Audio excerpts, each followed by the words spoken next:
हुए हैं, किस तरह यहाँ चमचमाते ताले यहाँ पर इस सब सेंटर में लगे हुए हैं। अक्सर जब भी हम इन दूर दराज के गाँव में आते हैं, लोगों को शिकायत रहती है कि यहाँ पर मुलाजिम नहीं आते हैं। आज भी यहाँ जब हम पहुंचे, इन लोगों ने हमें देखा, हमारी गाड़ी रोकी और इन्होंने कहा सर हमारी गुहार है, अगर आप आए हो तो यहाँ पर आप देख सकते हैं कि टोटली ये सब सेंटर हमारे बंद पड़े हैं। सरकार ने यहाँ पर करोड़ों रुपए खर्च किए हैं, दवाइयाँ अंदर एक्सपायरी हो रही हैं, बिल्डिंग यहाँ चरमरा रही है, नई बिल्डिंग बनी है अभी, लेकिन इसकी हालत आप देख सकते हैं, क्योंकि यहाँ जब कोई आता ही नहीं है, यहाँ साफ सफाई नहीं होती है, तो ये बिल्डिंग की ये हालत होना जायज है। यहाँ मेरे साथ इस गाँव के निवासी खड़े हैं, मैं इनसे जानना चाहूँगा सर आपका नाम। मेरा नाम मोहम्मद जुबैर है, मैं पेंच हूँ, इसी वार्ड का पेंच हूँ। तो ये साफ सेंटर हमारा बंद पड़ा है और दवाइयाँ भी यहाँ हैं, डॉक्टर नहीं आ रहे हैं, लोग परेशान हैं। बॉर्डर एरिया है ये, बॉर्डर पर शेलिंग भी होती है, लोग यहाँ से रजौरी जाते हैं इंजेक्शन के लिए। पेंच साहब, सरकार ने हमें यहाँ पर आप लोगों को, इन लोगों के लिए चुना था।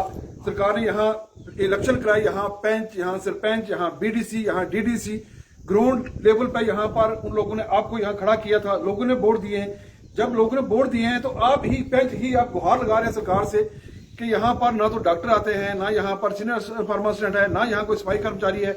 ये बिल्डिंग जो है, सरकार ने बिल्डिंग बना दी, लेकिन बिल्डिंग बंद पड़ी है। सरकार पैसा भेजती है, लेकिन ग्राउंड जीरो पर जो लोग काम करने वाले वो नहीं आ रहे। आप हमारे माध्यम से माननीय डिप्टी कमिश्नर राजौरी जो बड़े अनेस्ट हैं, उन्हें क्या गुहार लगाएंगे, जो ये सब सेंटर पर मुलाजिम नहीं आते, इनके साथ कैसी कार्रवाई होनी चाहिए? सर सबसे पहले हम बीएमओ साहब के साथ बात हुई हमारी कि ये जो मुलाजम घर में बैठे हैं इनको भेजो, यहाँ दवाइयाँ एक्सपायर हो रही हैं, दवाई बाहर फेंकते हैं, यहाँ से उठा के दवाई लोगों को नहीं सप्लाई कर रहे हैं। तो कहीं महीने में एक बार आते हैं या 2 बार आते हैं। तो महीने में एक बार, ये आप देख सकते हैं, महीने में एक बार या 2 बार यहाँ आते हैं। वो भी क्यों आते हैं? हाजिरी के लिए। सिर्फ अटेंडेंस अपनी करते हैं, अटेंडेंस करके यहाँ से चले जाते हैं। अटेंडेंस करके 15 दिन की चले जाते हैं, वो राइवल गायब कर देते हैं, हमें भी नहीं देखने देते।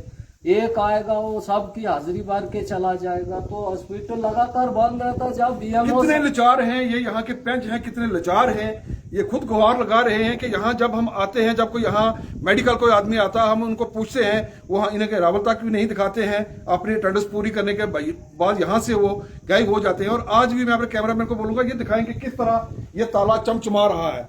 ये आप देख सकते हैं, दिन के तकरीबन 12:30 पौने 1 बज चुका है और ये ताला जो है अभी बंद है।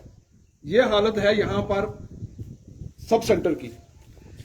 तो बीएमओ साहब से हमारी बात होती है, सीएमओ साहब से भी होती है कि ये मुलाजिम आपके ड्यूटी पर नहीं आ रहे। वो बोल रहे हैं कि आ जाएंगे, कल आ जाएंगे, ऐसे करके महीने में हम भेज देंगे। वो अभी नहीं जाएंगे कहीं, तो कोई नहीं आ रहे सर। जब हमारी सब लास्ट अपील है, सरकार तो बड़े बड़े दावे करती है, back to village, back to village 4 चल रहा है की डेट में। यहाँ पर सरकार की तरफ से जितने भी हमारे बाबू लोग हैं जो बड़ी बड़ी ऐसी गाड़ियों में घूमते हैं, उनको ऐसी गाड़ी दी जाती है, बड़े बड़े उन्हें घर दिए जाते हैं। उन्हें भी भेजा गया था कि आप जाओ और गांव के गरीब जो लोग हैं उन्हें देखो, उनके पास रात को आपने रुकना है, उनकी हालत देखनी है ताकि हमारे गाँव की हालत सुधरे। लेकिन यहाँ पर तो मैं आप ही से जानना चाहूंगा, ये जो गाँव है यहाँ पर ना तो रोड की फैसिलिटी है, ना यहाँ पर जो उन्होंने सब सेंटर खोले हुए हैं, जो स्कूल है वहां पर टीचर बहुत ही कम आते हैं। सर बैक टू विलेज वाले आए हैं, उनसे भी हमने उनको भी बताया है कि देखो ये हॉस्पिटल वाले, ये मुलाजम है जो ये नहीं आ रहे, हॉस्पिटल नहीं खोल रहे हैं बरियाली में। तो उन्होंने थोड़ा एक्शन लिया, बाद में कुछ भी नहीं बोले, ऐसे ही करके वो भी छोड़ के चले गए। तो अभी बैक टू विलेज भी कल परसों खत्म हो गया। यहाँ आए तनवीर अमीर साहब आए थे यहाँ, जो बैक टू विलेज हमारी पंचायत में आया, अभी तक उन्होंने कोई एक्शन नहीं लिया। तो उनको एक्शन लेना चाहिए। लास्ट अपील है हमारी डिप्टी कमिश्नर राजौरी से कि ये जो बीएमओ साहब या सीएमओ साहब है, इनसे बात करें कि ये हॉस्पिटल क्यों बंद रहता है लगातार और मुलाजिम यहाँ क्यों नहीं आते, लोगों को इतनी परेशानी है। साहब आपने एक बात कही कि यहाँ पर 2 दिन पहले यहाँ बैक टू विलेज वाले लोग आए थे। मैं एक चीज आपसे जानना चाहूंगा कि बैक टू विलेज क्या चीज है?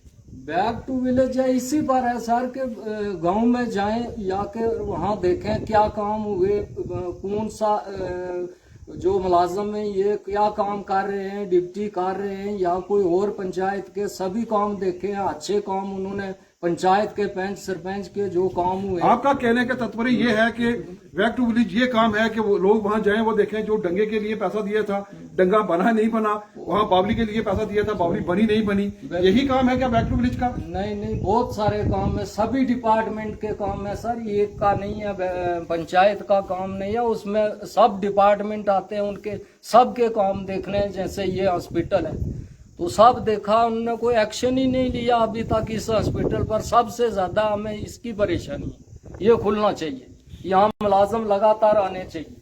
ये आप देख सकते हैं किस तरह ये गुहार लगा रहे हैं आज भी कि ये जो बैक टू विलेज है ये सब डिपार्टमेंटों को यहाँ आना चाहिए था, लेकिन यहाँ कोई भी नहीं है। आप देख सकते हैं ये जो हॉस्पिटल की बिल्डिंग है यहाँ बोर्ड तक नहीं लगाया गया। क्यों नहीं लगाया गया कि अगर कोई बाहर से आए उसको ये ना पता चल पाए कि ये कोई सरकारी बिल्डिंग है, यहाँ सब सेंटर है। एक सरकार की गाइडलाइन और भी है, वो गाइडलाइन ये है कि हर सरकारी बिल्डिंग के ऊपर तिरंगा झंडा होगा।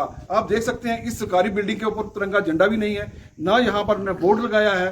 बोर्ड लगाएंगे हाँ, जब ये लोग आते ही नहीं है, बोर्ड कहां से होगा, तिरंगा झंडा कहां से होगा? ये जो पेंच है यहाँ गांव के, ये भी आज त्राइमा कर रहे हैं, ये कह रहे हैं हमने सबके आगे गुहार लगाई है, लेकिन हमारी सुनवाई कहीं पर नहीं है। ये नजारा जो है ये बॉर्डर एरिया का गांव जो है, उस गांव का ये नजारा मैं आपको दिखा रहा हूं। अभी हमें हमारी माता जी मिले थे, वो बीमार थे, उन्होंने कहा मैं आई हूं हॉस्पिटल में, लेकिन यहाँ नहीं है बच्चे, यहाँ कोई आता ही नहीं है। कभी महीने में 1-2 बार कोई आते हैं तो वो चले जाते हैं। जब भी यहाँ कोई बीमार होता है तो उसको यहाँ से चारपाई पर उठाकर, आज भी 1947 से पहले जैसा नजारा आपको इन गांवों में देखने को मिल जाएगा। लेकिन सरकार दावे बड़े बड़े करती है, प्रोजेक्ट बड़े बड़े लाती है, लेकिन ग्राउंड जीरो पे ये काम आज भी नहीं है। कैमरामैन अक्षय के साथ बालकृष्ण शर्मा, दैनिक स्टेट समाचार, राजौरी।